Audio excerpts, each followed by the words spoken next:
কাবা শরীফ তাওয়াফ করতে গিয়ে দেখি রুকনে ইয়ামিনী থেকে হজরে আসওয়াদ এই জায়গাটা লক্ষ লক্ষ হাজিরা এই আয়াতটা পড়ছে। তখন বুঝি নাই, এখন টের পায় যে কি আছে। বাংলাদেশে এসে পড়াশোনায় আয়াতের উপরে করে দেখছি, আল্লাহ দুনিয়া আখেরাত তো সবই এই আয়াতের ভেতরে আছে। সে হাসানা বলেন আর যাই বলেন সবই এর ভেতরে। 5 ওয়াক্ত নামাজের পরে আমরা এটা চাই, আল্লাহ বলে আমিও দিতে চাই, কিন্তু যার মাধ্যমে দেব সেই 16টার প্রথমটাই তো নেই, দেব কি করে? এই জন্য শান্ত শিষ্ট দুনিয়ার এই জীবনটা কল্যাণময়, একেবারে নীরব নিস্তব্ধ হয়ে যাবে তখন, শান্তিতে কাটানো যাবে তখন যখন কোরআনের 500 আয়াত কায়েম হবে রাষ্ট্রীয়ভাবে। এটা যদি কায়েম না হয়, ভাসানার জায়গায় অন্য কিছু আসবে। কথা বুঝতেছেন? এই জন্য আমাদের উচিত, আমরা যদি নিরাপদে থাকতে চাই, শান্তিতে থাকতে চাই, কোরআনের আইন কায়েম করার জন্যে, বাস্তবে রূপ দেওয়ার জন্যে যে যেখানে আসি ওই জায়গা থেকে উদ্যোগ নেওয়া লাগবে। যদি বলি না এটা শুধু আলেমদের কাজ, ওরা করুক, ওরা আর কয়জন আছে দেশে? হযরতে ইব্রাহিম আলাইহিস সালাম আল্লাহর বিধান পালন করতে পেরেছিলেন ওই সময় যখন তার সন্তান সাপোর্ট দিয়েছে। কথা বলেন না কেন? আল্লাহ রাব্বুল আলামিন বলেন কোরআনে কারিমে, হযরতে ইব্রাহিম আলাইহিস সালাম যখন ছুরি নিয়ে জবাই করার জন্য ব্যস্ত, প্রস্তুতি নিয়েছেন, সন্তানটাও গলা একেবারে ছুরির নিচে দিয়ে প্রস্তুত হয়ে আছে। এই জন্য ফালাম্মা আসলামা দিয়ে বচন দিয়েছেন। এই তাকানে দিকে, ফালাম্মা আসলামা দিয়ে বচন দেওয়ার কারণে যে দুইজনে যখন এগ্রি হয়ে গেছে, রাজি হয়ে গেছে, তখন আমি আল্লাহর বিধান যেটা ছিল এটা পালন করা তাদের জন্য সহজ হয়েছে। ইব্রাহিম নবী যদি বলতেন আমি আল্লাহর বিধান পালন করব, সন্তান ইসমাইল যদি বলতেন না আমার জীবন আমি দেব না, এ বিধান পালন করা জীবনেও সম্ভব হতো? আসতে বলেন। এদেশের আলেমরা কিন্তু আর কিছু না জানুক, কামেল যারা পাশ করেছে, দাওরা যারা পাশ করেছে, অনার্স মাস্টার্স করেছে, অন্তত শিক্ষা ব্যবস্থায় যায় থাকুক, কিছু না জানলেও এইটা জানে যে কোরআনের আইন প্রতিষ্ঠা করা ফরজ। এক কথা বলেন, প্রত্যেকটা আলেম অন্তত এটা জানে। আলেম আর কয়জন আছে, এরা কি করবে তুমি মাথায় দিয়ে? 18 কোটি মানুষ ইসমাইলের ভূমিকায় আসা লাগবে। এক কথা বলেন, আলেম যারা নবীর ওয়ারিস দাবি করছে, আমাদেরকেও হযরতে ইব্রাহিমের ভূমিকায় অবতীর্ণ হওয়া লাগবে। 96% মুসলমান যদি ইসমাইল নবীর ভূমিকায় ময়দানে চলে আসে, আর আলেম যারা আছে এরা যদি ইব্রাহিম নবীর ভূমিকা পালন করে, এই দেশে কোনো আলেম জেলখানায় থাকবে না। আলেমরা জেলখানায় আছে আপনি কোন কারণে বলেন তো? একটাও কি ধর্ষণ করেছে? আমি যত আলেম পেয়েছি, মানে 76 জন ছিলাম এক রুমে, এই পাশাপাশি সব কন্ডেম সেলের ভেতরে এক এক রুমে 1 জন 2 জন 3 জন করে। এই 3টা বছরের ভেতরে প্রত্যেকের সাথেই তো অন্তত পরিচিত হয়েছি। কেউ জেনা করেনি, কেউ টাকা বেগম পাড়ায় পাঠায়নি, তার শরীরে চলে না, বেগম পাড়ায় পাঠাবে কি করে? কেউ ঘুষও খায় না, কেউ দুর্নীতিও করে না, কেউ সুদও খায় না, কেউ মানুষ হত্যাও করেনি, অথচ কেউ 3 বছর 5 বছর 10 বছর, কেউ 20 বছর 25 বছর 30 বছর আলেম আছে জেলখানায়। আলজেরিয়া আব্বাস মাদানি আজ 32 বছর জেলে। এজন্য আলেম আমরা যারা আছি নবীর ওয়ারিস, আমাদেরকে ইব্রাহিম নবীর ভূমিকায় শুধু আসলে হবে না, জনগণ 18 কোটি, এদেরকে ইসমাইল নবীর ভূমিকা নেওয়া লাগবে। এজন্য আল্লাহ আসলামা টান দিয়েছেন, ফালাম্মা আসলামা ওয়া তাল্লাহু লিল জাবিন। আল্লাহর সঙ্গে সঙ্গে কিন্তু ডাক দিয়েছিলেন, ওয়ানাদাইনাহু আইয়া ইব্রাহিম। আমরা যদি ওই ভূমিকায় আসতে পারি তখন আল্লাহ আমাদের ডাক দেবে। বাংলাদেশের মানুষেরা আমি বুঝে ফেলেছি, আমার বিধান ছাড়া তোরা কিছু চাস না। এবার রব্বানা আতিনা ফিদ দুনিয়া দোয়া করতে দেরি হবে, শান্তি নিরাপত্তা দিতে দেরি হবে না। খালি সারা জীবন দোয়া করে যাচ্ছে, অথচ 10টা হাসানার একটা আজও পায়নি। আপনার কি দেবে কি? এটা তো শুধু দোয়া করার বিষয় ছিল না, বিশ্বনবীকে কঠিন জায়গায় আল্লাহ দোয়া শিখিয়েছেন। যত দোয়া কোরআনে পাবেন দেখবেন একটাও কোনো নিরাপদ জায়গায় নাজিল হয়নি, সবগুলো কঠিন অবস্থায়। নবীকে যখন চারিদিকে ঘিরে ঘরের চারিদিকে কলথরা তরবারি নিয়ে দাঁড়িয়ে আছে, মেরে ফেলবে, আল্লাহ বলেন, হে নবী আপনি আমার কাছে এবার দোয়া করেন। আকুর রব্বি আদখিলনি মুদখালা সিদকি ওয়া আখরিজনি মুখরাজা সিদকি ওয়াজআল লি মিন লাদুনকা সুলতানান নাসীরা। সূরা বানী ইসরাঈলের আয়াত 82 নম্বর আয়াত। আমি এখানে বোঝার জন্য বলছি, এই আয়াতটা যখন আল্লাহ নবীকে শেখাচ্ছেন এই দোয়াটা, এটা কিন্তু যায় নামাজে বসে বসে না। কথা বলেন না কেন? মসজিদে বসে না, খানকায় বসে না, মাদ্রাসায় বসে দোয়া আল্লাহ শেখান নিয়ে দোয়া শিখিয়েছেন কঠিন জায়গায়, যেখানে চারিদিকে খোলা তরবারি। আমরা জায়গা মতো যেতে রাজি না, শুধু দোয়া করে শেষ করে দিচ্ছি। জায়গায় যেয়ে দোয়া করেন,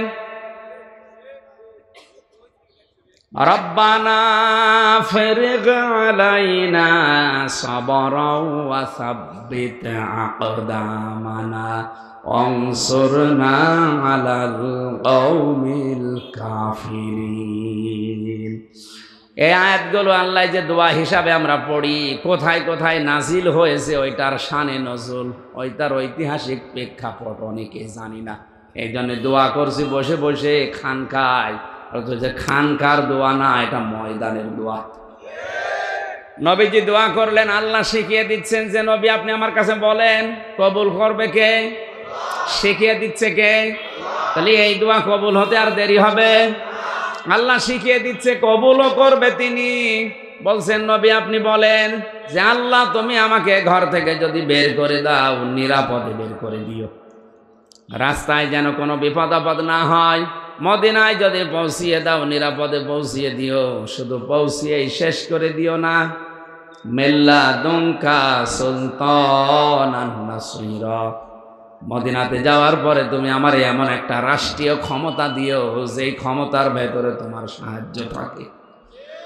আল্লাহর সাহায্য না থাকলে রাষ্ট্রীয় ক্ষমতা চালানো সম্ভব না। আমরা তো অনেকে এখন আমেরিকা, রাশিয়া, চীন, ভারত এদের দিকে তাকিয়ে আছি যে এরা সাহায্য করলে চলতে পারবো না। আল্লাহর সাহায্য না থাকলে জীবনও আপনি চালাতে পারবেন না। শ্রীলঙ্কার মতো শেষে প্লেনের পাখা ধরে পালানো লাগবে। এজন্য রাষ্ট্রীয় ক্ষমতা চালাতে হলে সাহায্য লাগবে কার? আরে ক্ষমতা যে দরকার আল্লাহ এইটা জানে না? কেন শিখিয়ে দিচ্ছেন যে আমার কাছে দোয়া করেন যে আল্লাহ আমাকে রাষ্ট্র ক্ষমতা দাও, যার ভেতরে তোমার সাহায্য থাকে। রাষ্ট্র ক্ষমতার কথা বললেই কিছু মানুষ রাজনীতি মনে করে মানুষকে উল্টা পাল্টা বোঝায়। আমার মনে হয় নবী এখন বেঁচে থাকলেও নবীকে ওইটা বলতো। কথা বলেন, এ দোয়া করতো কে? নবীজি। এ দোয়া করতো কে? কারণ শিখিয়ে দিচ্ছেন আল্লাহ এ দোয়া করা লাগবে। এজন্য রাষ্ট্রীয়ভাবে বিধান যদি চালু না হয়, তাহলে শান্তিতে নিরাপত্তা নিয়ে থাকা সম্ভব না। 24 ঘন্টা আপনি আতঙ্কে থাকবেন। হ্যাঁ, টাকা পয়সা কামাই হবে না তা না। এই জন্য জমার দিন আজান হওয়ার সঙ্গে সঙ্গে দুনিয়ার সব কাজ কাম বন্ধ করে দিয়ে বেচা কেনা, ব্যবসা বাণিজ্য বাদ দিয়ে নামাজের জন্য দৌড়াতে আদেশ দিয়েছে আল্লাহ। খেলা করার জন্য দিয়েছে। বাস্তবে আয়াতটার দিকে তাকান। ইযা নুদিয়া লিস-সালাতি মিন ইয়াউমিল জুমআতি ফাসআউ ইলা যিকরিল্লাহি ওয়া দারুল বাই'। আল্লাহ পাক বলেন, যখন জমার দিন আযান দেওয়া হয়, খেয়াল করে শুনবেন, তখন সব কিছু বাদ দাও, বেচা কিনা, ব্যবসা বাণিজ্য, কাজ কারবার বাদ দিয়ে দৌড়াও নামাজের দিকে। কিসের দিকে? যালিকুম খায়রুল লাকুম, এইটাই ভালো কাজ। এটা ইন কুনতুম তা'লামুন, যদি তোমরা বুঝে থাকো। বাস্তবতায় আমি আয়াতটা মিলিয়ে দেখলাম আল্লাহর বক্তব্যের সাথে প্রথমে আমার এই চিন্তা মিলছে না। কারণ আল্লাহ নামাজের জন্য দৌড়াতে বললেন, আমি এমন একটা গুরুত্বপূর্ণ কাজে আছি যে কাজটা করলে এখন 5 লাখ টাকা পাবো, এরকম কাজ নেই। কথা বুঝতেছে? আল কোরআন রিসার্চ ফাউন্ডেশনের যিনি চেয়ারম্যান ডাক্তার মতিয়ার রহমান, উনি 15 মিনিট করে একটা করে অপারেশন করে। এক এক অপারেশনে 1 লাখের উপরে টাকা নেয়। 1 ঘন্টায় যদি 4টা করে কয় লাখ? আসতে বলুন। জমার নামাজ পড়তে কমপক্ষে শুরু থেকে শেষ পর্যন্ত আমরা দেখি বায়ান মায়ান সব মিলে 1-1.5 ঘন্টা তো লাগেই, লাগে না? 1-1.5 ঘন্টায় ওর উপায় হবে কত? এই জবাব দেন না কেন? 6 লাখ টাকা ওর উপায়। আল্লাহ বললেন ওইটাও বাদ দাও, আগে নামাজে যাও, নামাজটা শেষ করো, এইটাই ভালো কাজ, এইটাই লাভজনক কাজ। আল্লাহ কি ওনার চাইতে বেশি বোঝে না কম বোঝে? এখন ডাক্তার মতিয়ার রহমান যদি বলেন আল্লাহ তো মেলে না, আমি 1.5 ঘন্টা নামাজ ওই না পড়ে যদি কাজটা করতাম 6 লাখ টাকা আমার উপায় ছিল। আর আপনি বলছেন এইটা লাভজনক, নামাজ পড়তে যাও, মিলছে না। তাফসিরে মুফাসসির লিখেছেন আল্লাহ কেন এটা লাভজনক, এটা ভালো কাজ এই কথা বললেন কেন? কারণ আপনি 1.5 ঘন্টা নামাজ পড়তে গিয়ে যে বিষয়গুলো ওখানে পাবেন, ইমামদের উচিত হচ্ছে 7 দিনে ব্যক্তি, পরিবার, সমাজ আর রাষ্ট্রে যেগুলো ঘটে ওইগুলো কোরআন হাদিসের মাধ্যমে সতর্ক করার জন্য তুলে ধরা। এটা ইমামের কাজ, যেটা খতিব হবে তার। এখন তো এই খতিব এখন দেশে অল্প, আর এই খতিব হতে গেলে সে খতিব শেষ। অথচ খতিবের কাজই ছিল এটা, 7 দিন উনি পরিবার, সমাজ, রাষ্ট্র দেখবে কোন কোন জায়গায় ঔষধ দেওয়া যায়, ওই জায়গাগুলো সব চিহ্নিত করে 7 দিনে উনি খুতবা বানাবে। জমার দিন হাজারো মানুষের সামনে উনি উপস্থাপন করবে। এটা জমার নামাজ না? এই জমার নামাজ দেশে আছে? আল্লাহ পাক যা জানিয়ে দিলেন যে সব চাইতে এই 1.5 ঘন্টার ভেতরে তুমি যতই লাভ করো উত্তম এইটা। এই কারণেই বলেছেন আপনি এই 1.5 ঘন্টায় যে শিক্ষাটা পাবেন, এই শিক্ষাটা যদি পরিবার, সমাজ আর রাষ্ট্রের ভেতরে কায়েম হয়ে যায়, পুরা এলাকা হয়ে যাবে জান্নাতের মতো। আসতে বলেন। অথচ এই কাজ না করে যে সমাজে নামাজ নেই, যে পরিবারে নামাজ নেই, যে রাষ্ট্রে নামাজ নেই, ওই পরিবারে আপনি 1.5 ঘন্টায় 6 লাখ টাকা কামাই করবেন, অসুবিধা নেই। টাকাগুলো নিয়ে এই ঢাকা থেকে মানিকগঞ্জে বাড়িতে আসবেন, রাস্তায় এই 50 কিলোর ভেতরে ছিনতাই হওয়ার সম্ভাবনা আছে, ডাকাতি হওয়ার সম্ভাবনা আছে। টাকা যদি দিতে না চান আপনাকে মেরেও ফেলতে। আসতে বলেন। এই যে কতগুলো ঝামেলা আপনার সামনে দেখতেছেন, কিন্তু নামাজ থাকলে এই পরিবারে, এই সমাজে, এই রাষ্ট্রে ওই চিন্তাগুলো আর আরো জোরে বলেন। এটা একটা বিধান গেল, এরকম 500 বিধান আছে শরীয়তের। একটাই যদি এরকম মধুময় হয়ে যায়, শান্তিময় হয়ে যায়, 500 বিধান যদি কায়েম হয়ে যেত এদেশে, আমার মনে হয় সোনার বাংলা শুধু নামে না, আমরা বাস্তবে দেখতে পেতাম। কোরআনের এই ময়দানে দাঁড়িয়ে হাজারো মানুষ নিয়ে মুসাফির অবস্থায়, অসুস্থ অবস্থায়, মজলুম অবস্থায় দোয়া করছি, আল্লাহ জীবনে চর্ম চোখে যেন দেখে মরতে পারি, কোরআন দিয়ে এই দেশটা চলছে।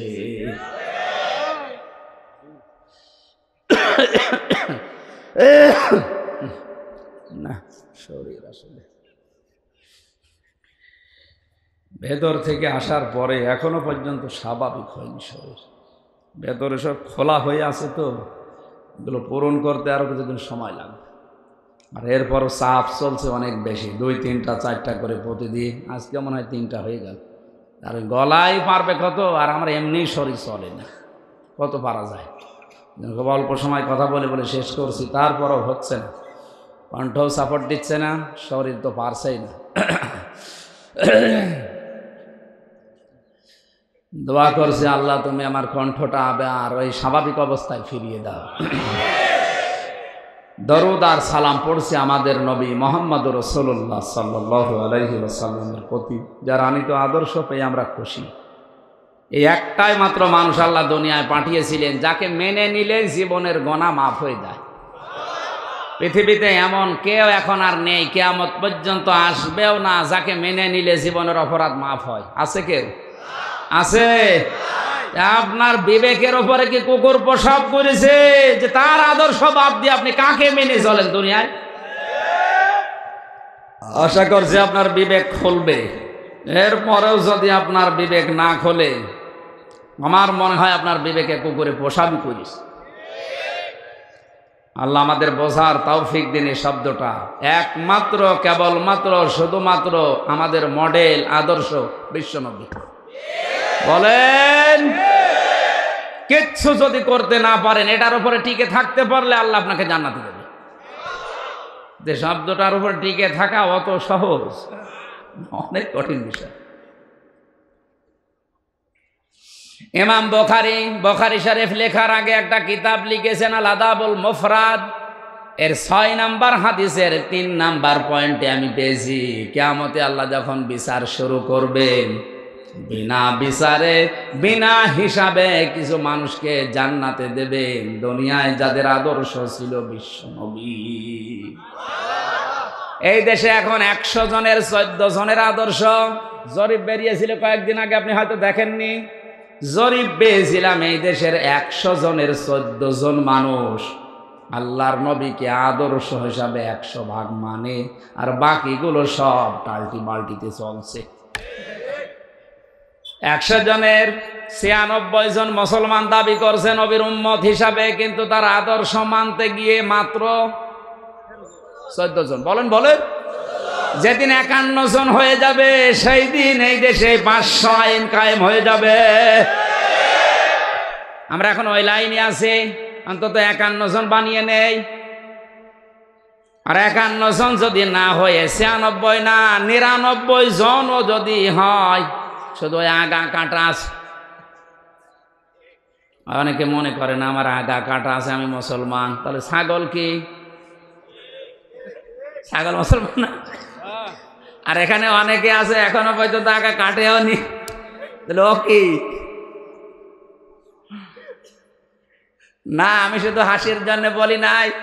আমাদের এই 14 থেকে এখন বাড়াতে হবে কমপক্ষে 51 জন। যদি এই 14 জনের মতো হয়ে যায়, আল্লাহর কসম এই দেশে আর কেউ বিরোধিতা করার সাহসও দেখাবে না। আল্লাহ আমাদের যেন টার্গেটে পৌঁছিয়ে দেন, বলেন আমিন। দুনিয়াতে একজন মানুষ 63 বছরের জীবনে একটা মিথ্যা কথা তার ছিল না।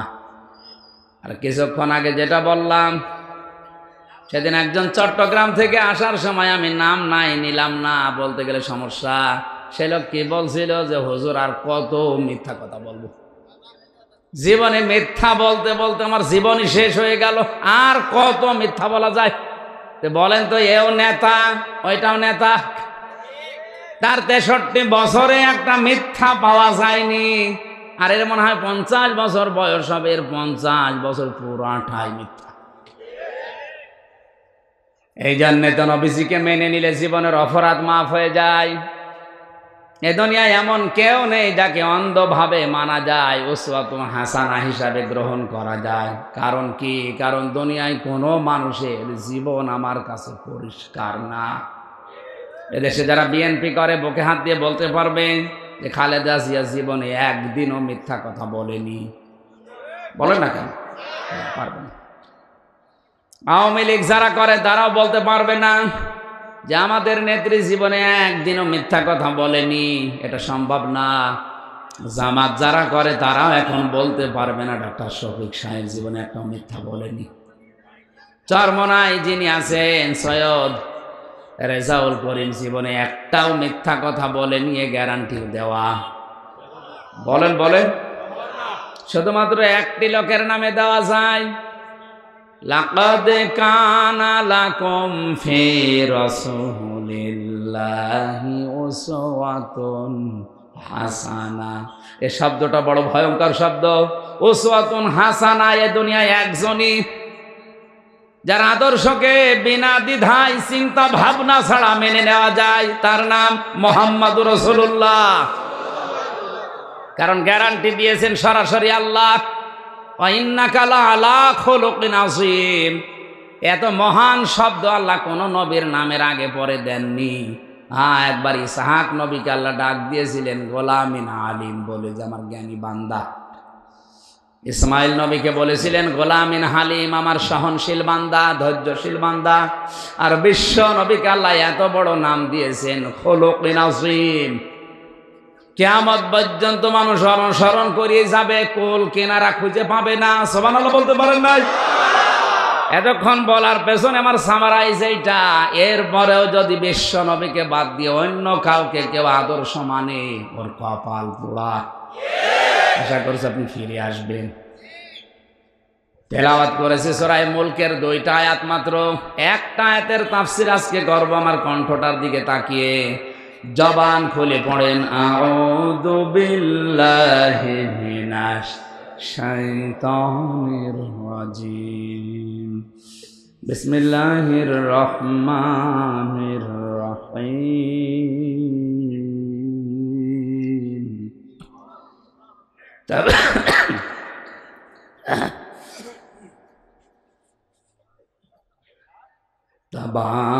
তাবারাকাল্লাযী বিয়াদিহিল মুলকু ওয়া হুয়া আলা কুল্লি শাইইন কাদির। বরকতশালী সে আল্লাহ, যিনি সমস্ত অক্ষমতা, দুর্বলতা, দোষ, আয়েব, যত রকমের দোষ মানুষ আল্লাহকে দিতে পারে, সব দোষ থেকে আমার ওই আল্লাহ মুক্ত।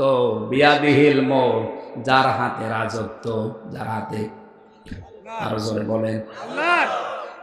এই যে এই দেশে কারা যেন প্রচার করে ক্ষমতার উৎস জনগণ, এটা আয়াতের সাথে পুরা সাংঘর্ষিক। কেউ যদি একথা প্রচার করে আর বিশ্বাস করে, ও মুশরিক। ক্ষমতায় আল্লাহ বাদে কারো ভাগ। আরো জোরে। উনি ইচ্ছা করে যাকে তাকে বসাবে, উনি ইচ্ছা করলে নামাবে। এর ভেতরে আর জনগণ বলে কিছু নেই। অথচ শিরিকটা চালু করার জন্য কত মানুষ উঠে পড়ে লেগেছে। এই জাতিকে আজ মুশরিক বানানোর জন্য বিভিন্ন পায়তারা চলছে এই দেশে, বিভিন্ন সাইডের ইঙ্গিতে। এই কথা বলেন না কেন? যারা হতে চান হন, আমাদের নিষেধ নেই, কিন্তু আমরা মুশরিক হতে চাই না। কথা বলেন। আপনাদের হয়তো এ জগৎই শেষ, কিন্তু আমাদের আরেকটা জগৎ আছে, ওখানে মুশরিকদের কোনো ক্ষমা, কোনো ক্ষমা। আমরা অন্যান্য আর যাই গোনা করি না কেন, আল্লাহ ইচ্ছা করলে আমাদের মাফ করে দেবে, কিন্তু শিরিক মুশরিক হয়ে মরে গেলে আমাদের কোনো মাফ নেই। নিজেরা জাহান্নামে যাচ্ছেন, জান আমাদেরকে নেবেন না। নবীজির চাচা মারা গিয়েছিল আবু তালেব, মুশরিক অবস্থায়। কি অবস্থায়? আরো জোরে বলেন। বিশ্বনবী নিজে কবরের পাশে হাত তুলে বলেছেন, আল্লাহ তুমি আর যাই করো, আমার চাচাকে মাফ করে দাও। জিবরাইল এসে বলে, হাত নামান। কার জন্য হাত তুলেছেন? এই লোকটা আপনার চাচা, আল্লাহ জানে।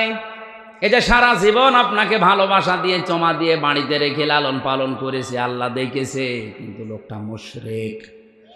আরো জোরে। লোকটা তো মুশরিক। মা কানা লিন নাবিয়্যি ওয়াল্লাযীনা আমানু আইয়াস্তাগফিরু লিল মুশরিকিন। সূরা তাওবার 113 নম্বরে আছে, কোন নবীর জন্য, কোন ইমানদারের জন্য শোভনীয় না, উচিত না, এটা জায়েজ না, বৈধ না যে কোনো মুশরিকের জন্য আমি আল্লাহর কাছে ক্ষমা চাবে, যদিও ওইটা নিজের নিকট আত্মীয় হয়। মুশরিকের জন্য ক্ষমা চাওয়া নিষেধ কার পক্ষ থেকে? অথচ জাতিকে যারা আজ মুশরিক বানানোর পায় তারা করছেন, আপনি কোথায় নিয়ে যেতে চাচ্ছেন আপনি না বুঝলেও আমরা বুঝে ফেলেছি। কথা বলা লাগবে। শিক্ষা ব্যবস্থা থেকে শুরু করে বাস্তবে বিভিন্ন জায়গায় শিরিক ঢুকিয়ে আমাদেরকে মুশরিক জাতিতে রূপান্তর করার চেষ্টা চলছে। আল্লাহর সৃষ্টির ভেতরে হাত দেওয়া শিরিক। সূরা নেসার ভেতরে আছে আল্লাহর সৃষ্টিতে হাত দেওয়া। কথা বলেন। এই জন্যে নবীজি জানিয়েছেন, কোন পুরুষ যদি মহিলার বেশ ধারণ করে, মহিলা যদি পুরুষের বেশ ধারণ করে, তার উপরে সরাসরি আল্লাহর লানত। আজ শরীফ থেকে শরীফা বানিয়ে আপনি পুরা জাতিকে আল্লাহর বিরুদ্ধে দাঁড় করিয়ে দিচ্ছেন। কাদের বুদ্ধিতে এটা হচ্ছে আমি জানি না। যারাই করছেন থামেন, না আগামী প্রজন্ম জারজ দিয়ে ভরে যাবে। সকালে বেটা শরীফ, বিকালে বলছে না আমি শরীফা। শরীফা বললে আপনি হবেন মাল, তো আপনি শরীফই আছেন। বিকাল বেলায় আপনি বলেন যদি আমার মহিলা হোস্টেলে সিট দেওয়া লাগবে, কারণ এখন আমি আর শরীফ নেই, হয়ে গেছি শরীফা। রাষ্ট্রীয়ভাবে যদি এটা কায়েম হয়ে যায়, আপনাকে তো বাধ্য হয়ে আমার সিট দেওয়া লাগবে। সিট না দিলে আবার আমার বিরুদ্ধে মামলা হবে। কিন্তু ওই হোস্টেলে আমার বোন আছে, আমার মেয়ে আছে, এই কথা বলেন না কেন? আপনি যতই শরীফা শরীফা চিল্লান, আপনি মালটা কি? আপনি ওখানে থাকলে কি হবে?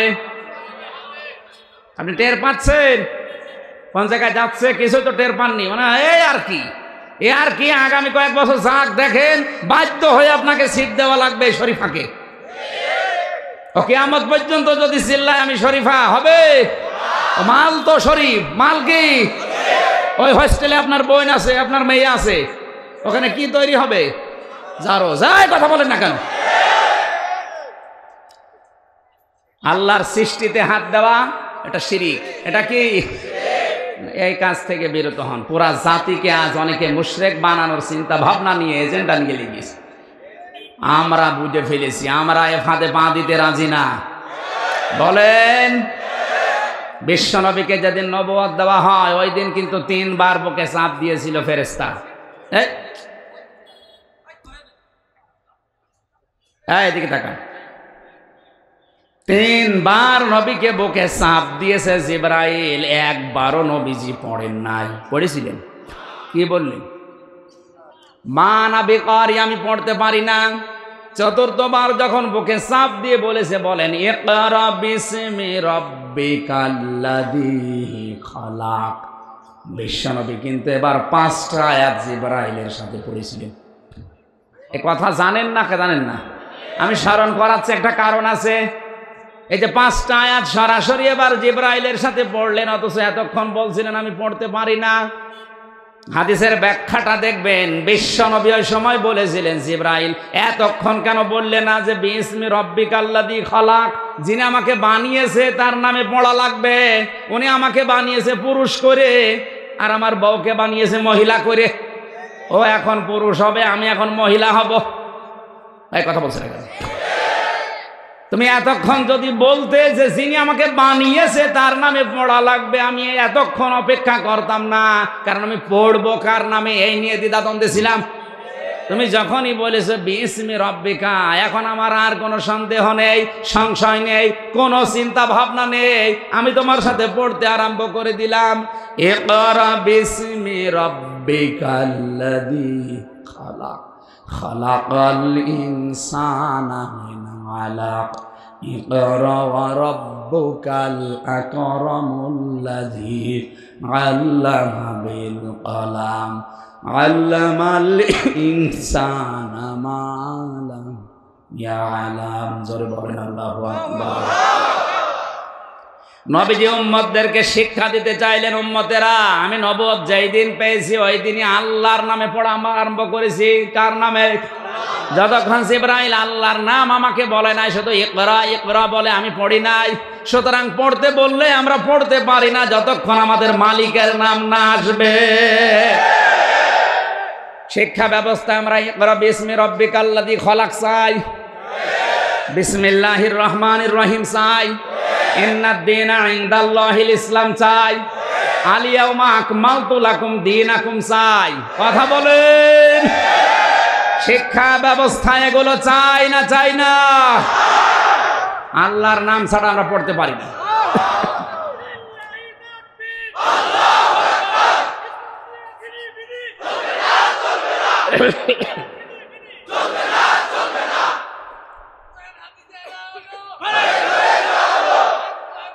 ঠিক আছে,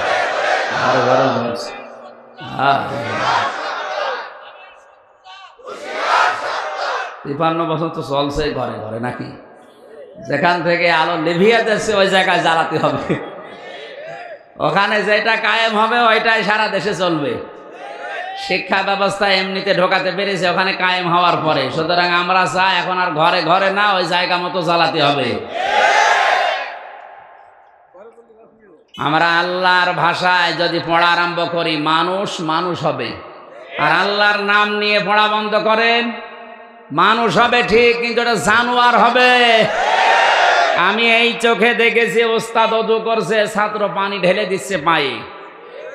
আমি এই চোখে এইটাও দেখেছি, ভার্সিটিতে স্যার ক্লাস নিচ্ছে আর ছাত্র জোতা দিয়ে পিটাচ্ছে, বলছে শালা তোরে মেরেই ফেলবে।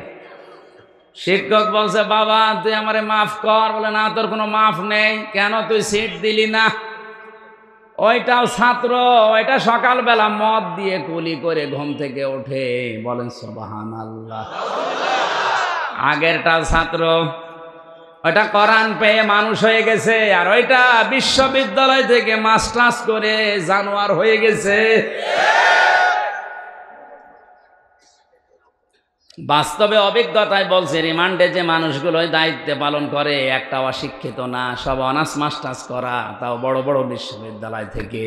কিন্তু অধিকাংশ অফিসারের যে আচরণ, এরা কি মানুষ নাকি অন্য কিছু আমার ধারণার বাইরে ছুটে গেছে। মানুষ এরকম করে কি করে আমি বলতে পারলাম না, এই জন্য দুঃখিত। এই জন্য ক্ষমতার উৎস আর যে যাই বলুক না কেন, আসল উৎসকে হুয়া আলা কুল্লি শাইইন কাদির। আল্লাহ বলেন সব কিছুর উপরে আমি আল্লাহর ক্ষমতা চলে। সুতরাং এই কথাটা যারা আজ বিরোধিতা করছেন যে ক্ষমতার উৎস জনগণ, এই আয়াতটা আপনি কি করবেন? আপনি যতই কোরআন পড়েন, তাহাজ্জুদ পড়েন, জান্নাতি বলে ঘোষণা হয়ে যাক, এই আয়াতটা কিন্তু কিয়ামতে আপনার বিরুদ্ধে যাবে। আর কোরআন শরীফের এই সূরাটায় ঝামেলা। সূরা মুলুক 30টা আয়াত আছে। নবীজি বলেন কিয়ামতে এই সূরা যদি কারো বিরুদ্ধে ঝগড়া করে, আল্লাহ তাকে জাহান্নামে দিয়ে দেবে। আর যদি ঝগড়া করে বলে আল্লাহ এর জান্নাতে দেওয়া লাগবে, নাই তো তোমার কোরআন থেকে আমরা কেটে বাদ দেওয়া লাগবে, শেষ পর্যন্ত আল্লাহ তারে মাফ করে দেবে। এই আয়াতে 30টা শিক্ষা আছে। কয়টা? প্রথম শিক্ষা এইটা যে ক্ষমতার উৎসকে, ওনার হাতে সব। আমরা যে দাবি করি, আরে ভাই আমার 3.5 হাত বডি তো আমার কথা শোনে না, কিসের ক্ষমতা আমার শোনে? আমার কথা শোনে? টয়লেটে বসে যদি কেউ বলে ওই আমি কিন্তু টিওনো, আমার নাকে যেন গন্ধ না লাগে, শুনবে? নাক বলবে বেটা তুই আমারে চেপে ধর।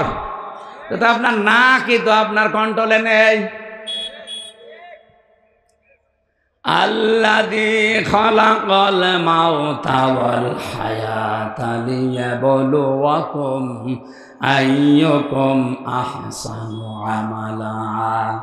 আল্লাহ এতক্ষণ তার বড়ত্বের কথা, মহানত্ব, ভবত্ব, বিশালত্বের কথা, ক্ষমতার কথা, শক্তির কথা বলছিলেন। হঠাৎ করে আলোচনার ধরন পাল্টিয়ে ফেলেছেন। এবার আমাদের জীবনের দিকে তাকিয়ে বললেন তোমাদের হায়াত আর মৌত আমি বানিয়েছি। আগে মৌতের কথা, এরপরে হায়াতের কথা। লিয়াবলুয়াকুম আইয়ুকুম আহসানু আমালা। আমি আল্লাহ পাক দেখতে চাই তোমাদের ভেতরে কে সবচাইতে ভালো কাজ করে আমার কাছে আসতে পারে। এখানে হায়াত হচ্ছে 5 প্রকার। কয় প্রকার? আরো জোরে বলে। তাফসীরের ভেতরে আমি পেয়েছি তাফসীরে হাক্কানিতে প্রথম হায়াত আমাদেরকে আল্লাহ দিয়েছিলেন আলমে আরওয়াহ, রুহের জগতে।